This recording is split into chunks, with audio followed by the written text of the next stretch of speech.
Okay, everybody. So, at least this semester, at this time when I'm making these videos, this is part 2 of my integration by parts series. And in part 1, I explained the formula and the basic elements of how you get started with integration by parts. And here's that same formula that I would have written down before.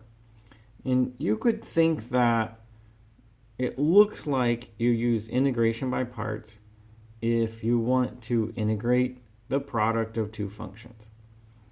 And in the other video, like here's a slide from the other video, one of the issues was, so if you have two functions there, how do you decide which one is going to be f of x and which one is going to be g prime?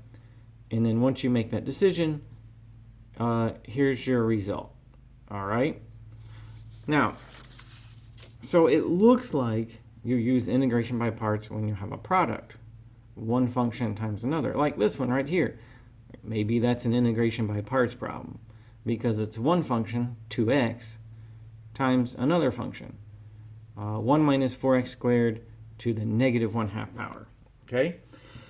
So, okay, maybe that's integration by parts. Just think about it, look at it. But what about this one? What about the antiderivative of cosine inverse of 2x? That's only one function, so that doesn't look like it's integration by parts. Okay?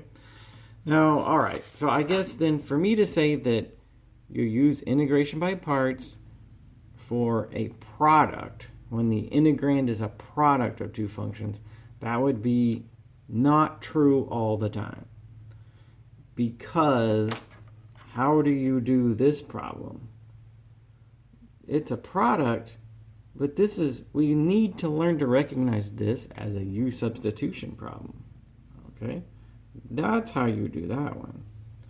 You know, different problems have different techniques, and even though this is a product right there of two functions, it's just integration by parts is not the way to go.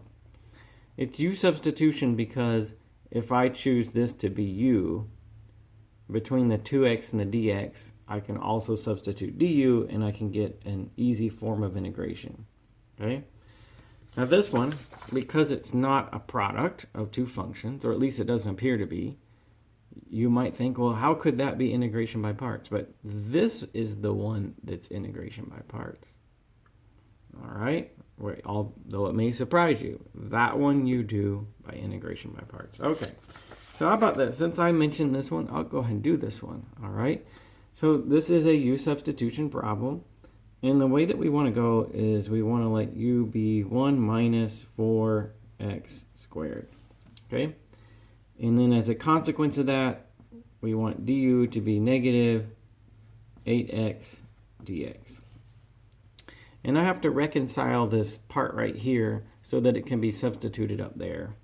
Because the objective with U substitution is to substitute the variable x away and get it all in terms of u and du. Now, you can handle this different ways. Some people will divide by negative 8x and then isolate the dx and substitute and cancel. And if you want to do it like that, you can do it like that. I think I'll divide both sides of this by negative 4. I think I'm going to get du over negative 4, and then that will give me 2x dx over here if I do that. Isn't that right? Why would I do it like that? Well, because I see that I have 2x dx, and I'm just looking to substitute, and it occurred to me that that would be an easy way to do it. All right? You might do this slightly different. Okay, now, so between this here and this here, I have all of the elements of my substitution that I need. And so I will get, let's see, that was going to be u to the negative 1/2 power. And this 2x dx, that will be substituted as du over negative 4. And we end up with this. And that will be a pretty easy form of integration that we should all be able to do if we're in Calculus 2 at this point. We need to recognize that that negative 4 right there is a factor of negative 1/4. So I'll remove this negative 1/4. it will leave me with this. Okay, and then yes, that's a very simple form of integration right here, which I do by adding 1 to this power, getting me 1/2, and dividing by 1/2, and adding my constant of integration. Okay, so it looks like we're going to get then -1/4 times 2, so that's -1/2, times u, but after all, u was 1 minus 4x squared to the 1/2 power plus c. Okay, so there will be my answer to this one. It was just u substitution. Now in Calculus 2, the curriculum is such that we learn lots of different techniques of integration. U substitution is just one of them, and by experience and by insight and practice, we're going to have to learn to look at a problem and identify the best technique to work the problem. Okay, so even though we learn integration by parts, that's U substitution. That's different. All right. Now let's look at this one. Okay, this actually is integration by parts. All right. I want to see this as integration by parts. I would need to see that there are two functions there, because that formula is constructed such that there are two functions in your integrand. One is called f and the other is g prime. G prime being a derivative of g, whatever g is. Okay, so how about this? I'll write this as 1 times cosine inverse 2x. That's the way that I'll see it. Okay. All right, so there are two functions there. One function is a constant, 1, and the other function is cosine inverse of 2x. All right, how do we make our choice? Here's the integration by parts problem, or formula, and you have to decide which is f and which is g prime. Well, you could flip a coin, I guess, so you got a 50-50 chance. But we talked about this, that you identify what kind of functions you have. In this problem I'm doing, I have an inverse trig function and I have an algebraic function. One is an algebraic function, and cosine inverse is inverse trig. So I read this from left to right. I've got inverse trig and algebraic, okay?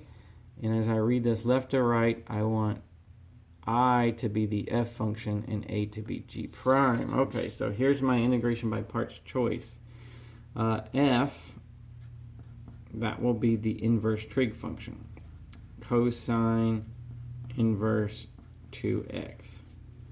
And g prime, that will be the algebraic function, which will be 1.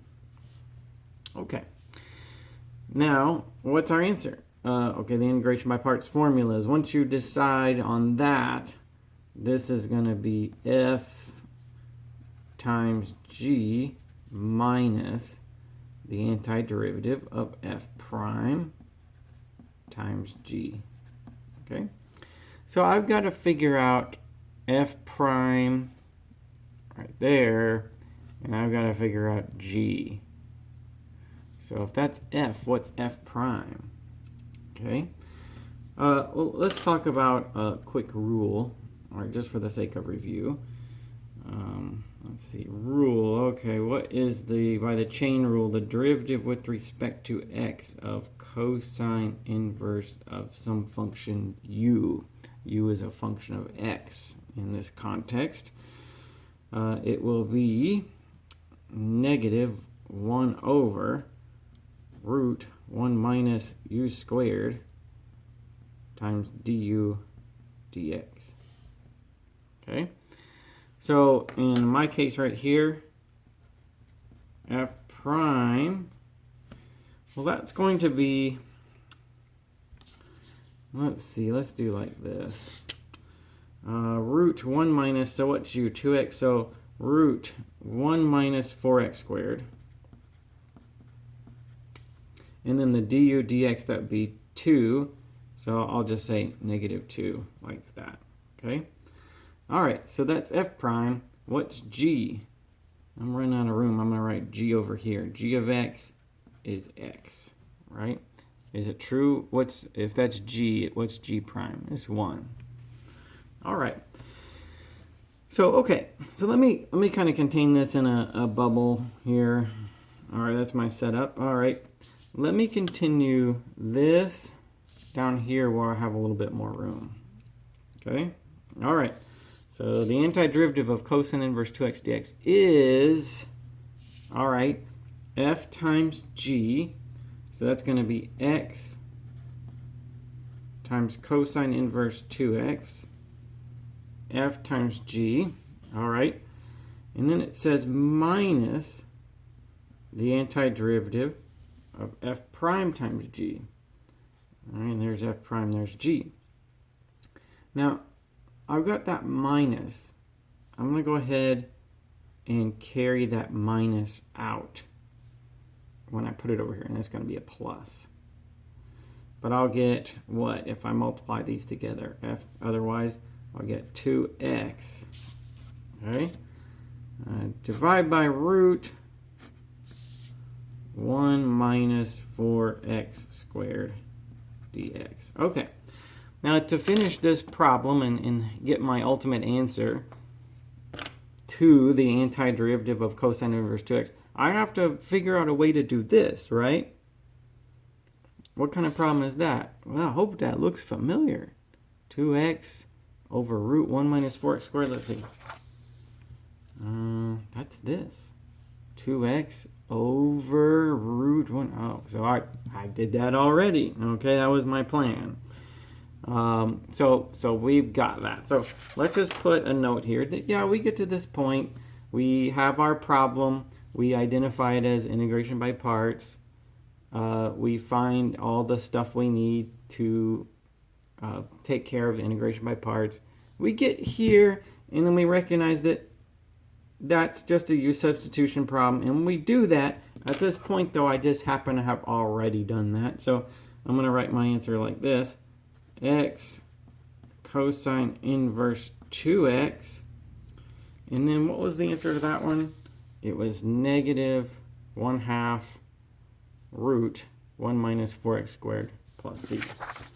So -1/2 root 1 minus 4x squared plus c. Okay.